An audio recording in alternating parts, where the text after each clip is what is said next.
Thank you. Thank you, Mark, for that generous but somewhat embarrassing introduction. President Kornbluth, trustees and faculty, students and families, alumni, and members of this remarkable community of scholars and solvers. It's a special honor to be with you today. Graduates, I once sat where you now sit, brimming with excitement and the sense of accomplishment that comes with a hard-won MIT diploma. Congratulations to all of you.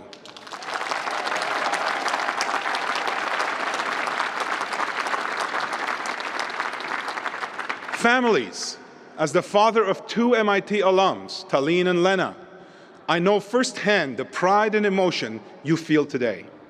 Faculty members, as a senior lecturer here for 16 years, I saw up close how well you prepare these graduates for what lies ahead. And fellow trustees, it is a great privilege to serve alongside you. I spent my childhood in Beirut, Lebanon. 3 generations of my proud Armenian family shared an apartment on the 9th floor of our building. The window in the bedroom I shared with my great aunt looked out over the red-tiled roofs of Roman, Ottoman, and Byzantine buildings, and beyond to the Mediterranean Sea.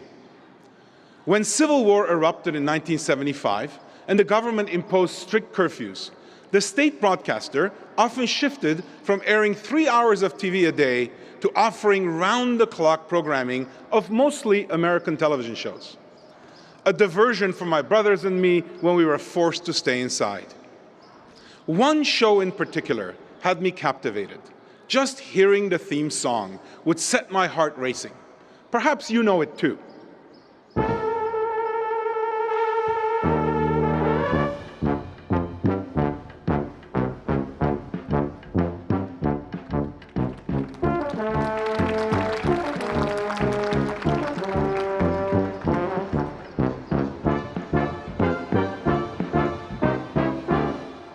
That's right, Mission Impossible.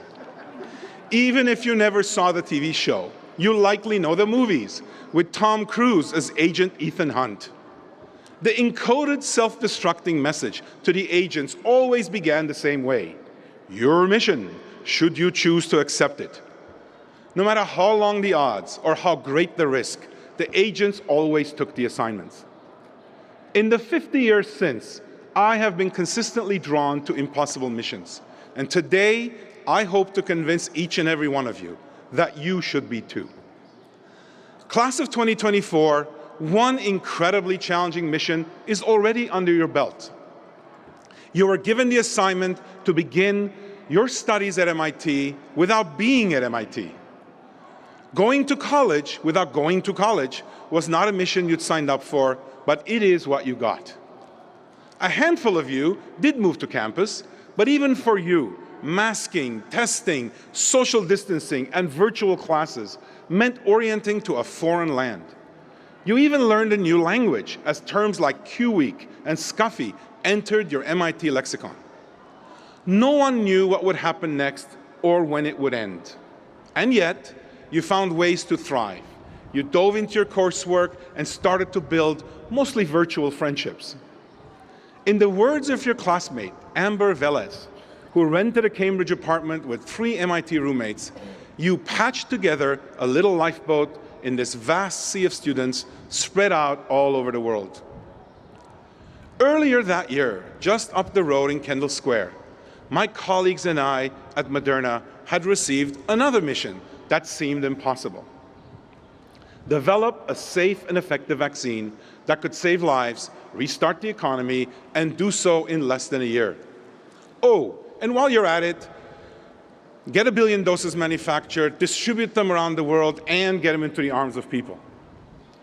It was clear that if we accepted this challenge, it would take everything we had. We would have to slow 20 ongoing drug development projects and focus on solving COVID. We embraced this mission, and I'm so proud that my colleague and friend, Professor Langer, is here. He was a main driver of this as well. Just 48 hours after Moderna obtained the sequence for the SARS-CoV-2 spike protein, we deployed our mRNA technology to produce a potent vaccine. Less than 2 months later, we enrolled the first patient in a clinical trial. And on November 16th, the vaccine was determined to be 94.5% effective against COVID-19. By some estimates, Moderna's vaccine saved over 2 million lives during the pandemic.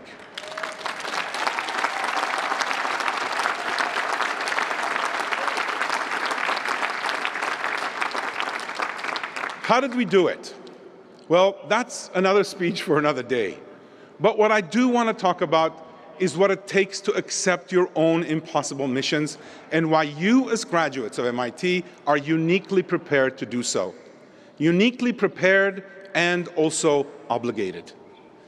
At a time when the world is beset by crises, your mission is nothing less than to salvage what seems lost, reverse what seems inevitable, and save the planet.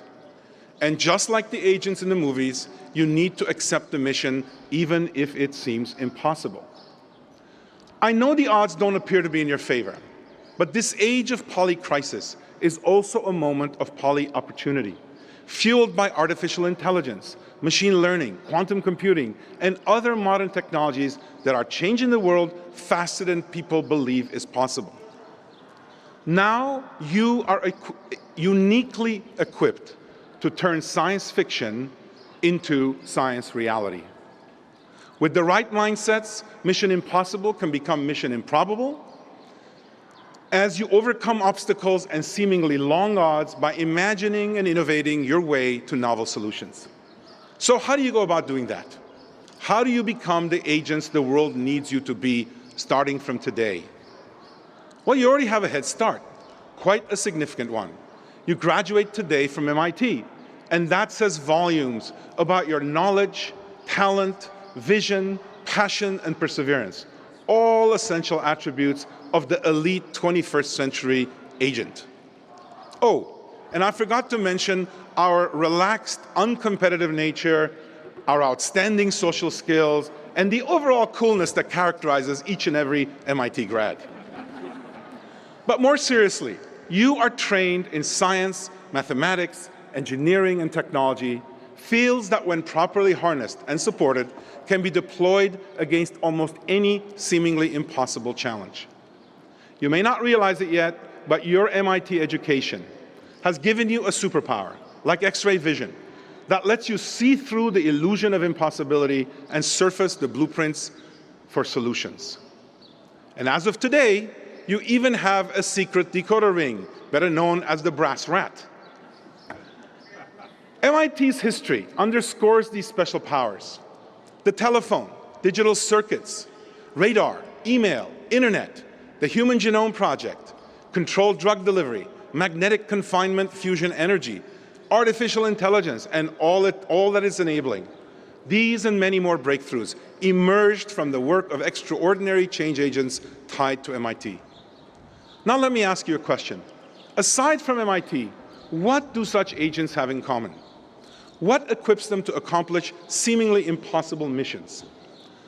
I'd argue they do three things that make leaps possible. They imagine, they innovate, and they immigrate. And now it's your turn. Start by unleashing your imagination. People often see imagination as the exclusive province of the arts, of movie making, of literature, painting. I think that's nonsense. Imagination, to my mind, is the foundational building block of breakthrough science. I'm not making an argument against reason, let alone at MIT. Reason has a role to play, but in accomplishing impossible missions, it's the servant, not the master. You can't expect reasoning to do the work of imagination. At its best, scientific research is a profoundly creative endeavor. You have mastered proofs, problem sets, and design projects, but in the words of mathematician and author Lewis Carroll, imagination is the only weapon in the war with reality. To the great Irish writer George Bernard Shaw, its role is even more fundamental. As he put it, imagination is the beginning of creation. You imagine what you desire, you will what you imagine, and at last you create what you will. It is also your turn to innovate. Think of innovation as imagination in action. Or perhaps mens in manus, or mind in hand. But I hear that line's already taken. MIT did not prepare you to shy away from the unknown, quite the contrary. You are now prepared to leap for the stars, sometimes quite literally. Just ask the more than 40 NASA astronauts with MIT degrees. Leaps often involve unreasonable or even seemingly crazy ideas. Ordinary innovations are often judged by how reasonable the idea is and an extension of what already exists, and how reasonable the person proposing it is. But ask yourself one central question. Why do we expect extraordinary results from reasonable people doing reasonable things? As you've probably guessed by now, I'm utterly unreasonable and an eternal optimist. As a lifelong entrepreneur and innovator, I have to be. But I've always practiced a special kind of optimism. I call it paranoid optimism. This means toggling back and forth between extreme optimism and deep-seated doubt. The kind of paranoid optimism needed to make scientific or technological leaps often starts with an act of faith. By that I mean belief without facts, the very definition of faith. Now, I know faith is generally associated with religion, but interestingly, in my experience, pioneering science also starts with faith. You take leaps of faith, and then you do experiments, and on rare occasions, the experiments work, converting your leap of faith into scientific reality. What a thrill when that happens. On your innovation journey, beyond optimism and faith, you will also need the courage of your convictions. Make no mistake, you leave MIT as special agents in demand. As you consider your many options, I urge you to think hard about what legacy you want to leave, and to do this periodically throughout your life. Not every mission you are qualified for is a mission worth accepting. You are far more than technologists. You are moral actors. The choice to maximize solely for profits and power will, in the end, leave you hollow. To forget this is to fail the world and ultimately to fail yourself. I know many of you here, and some in the class of 2024, not with us here today, are deeply troubled by the conflicts and tragedies we are witnessing. As an Armenian descended from genocide survivors and co-founder of the Aurora Humanitarian Initiative, I feel deeply the wounds of these conflicts. I wish I had answers for all of us, but of course I don't. But I do know this: having conviction should not be confused with having all the answers. Over my many years engaged in entrepreneurship and humanitarian philanthropy, I have learned that there's enormous benefit in questioning what you think you know, listening to people who think differently, and seeking common ground. As you grapple with today's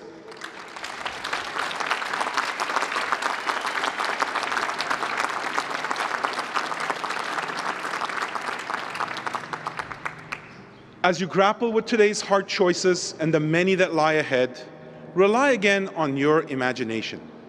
Imagine the world you want to create and work backwards from there. Be open to the many paths that could carry you towards this goal, and let the journey inform which ones will succeed. Now, I've urged you to imagine and to innovate. The last thing I want to leave you with is the need to immigrate. I'll say more about what I mean by immigrate in a second, but first, I want to give a shout out to others who, like me, have left their homelands. For those of you who have, thank you.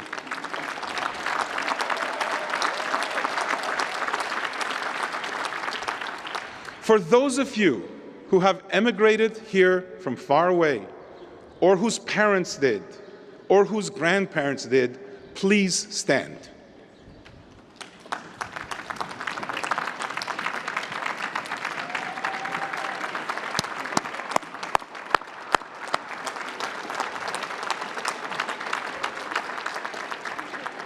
I applaud you. It may often feel like a disadvantage, but you will soon learn it is quite the opposite. When I first arrived at MIT, I worried I did not belong here. I spoke with an accent, I still speak with a little accent. My pastime wasn't hockey or lacrosse, but it was Armenian folk dance. Then one afternoon, late in my first year here, I was walking down the infinite corridor when a poster caught my eye. Staring back from the poster was a Native American chief in full headdress, eyes defiant, fingers pointed seemingly right at me. The poster read, "Who are you calling immigrant, pilgrim?" I can't tell you what an impact that had on me. Aside from Native Americans, we all at some point come from somewhere else. It helped me realize that I belonged here at MIT, in the United States. And graduates and families, you do too. But here's the really interesting thing that I've learned over the years. You need not be from elsewhere to immigrate. If the immigrant experience can be described as leaving familiar circumstances and being dropped into unknown territory, I would argue that every one of you also arrived at MIT as an immigrant, no matter where you grew up. And as immigrants, you are all at an advantage when it comes to impossible missions. Why? You've left your comfort zone. You've entered uncharted territory. You've forgone the safety of the familiar. Yet you persist and you survive. You figure out how to accomplish your mission. Like elite agents, immigrants are the ultimate innovators, equipped to navigate obstacles, to never say never. In fact, I often describe innovation as intellectual immigration. Just like those of us who emigrate from other countries, innovators pioneer new environments, seeking a better future, not just for themselves, but also for the larger world. So, whether you grew up in Cambodia, or in California, or right here in Cambridge, you can immigrate. You need to keep immigrating. You need to leave your comfort zone, to think in new ways, to acclimate to the unfamiliar, and embrace uncertainty. If you imagine, innovate, and immigrate, you are destined to a life of uncertainty. Being surrounded by uncertainty can definitely be unnerving. But it's where you need to be. This is where the treasure lies. It's ground zero for breakthroughs. Don't conflate uncertainty as risk, or think of it as extreme risk. Uncertainty isn't high risk. It's unknown risk. It is, in the essence, opportunity. Now, I began with a show. I'll end with a movie. The most recent Mission Impossible film released just last summer. The film is a daunting reminder of all that your generation is up against: complicated geopolitics, climate and technological pressures, and AI tools that will both simplify and complicate our world. But graduates, as I look at all of you, I see a large team of agents who are entirely capable of completing your missions. I see agents for good, agents for change. MIT has prepared you to tackle impossible missions, to harness the future and bend it towards the light. My wish for you, my fervent hope, is that you not only choose to accept impossible missions, but you embrace them. Welcome long odds, embrace uncertainty, and lead with imagination. Approach the unknown with the courage, the confidence, and the curiosity of an immigrant, with paranoia and optimism. And always remember the strength of working in teams. Show the world why Mission Impossible teams, inevitably shorthands for MIT.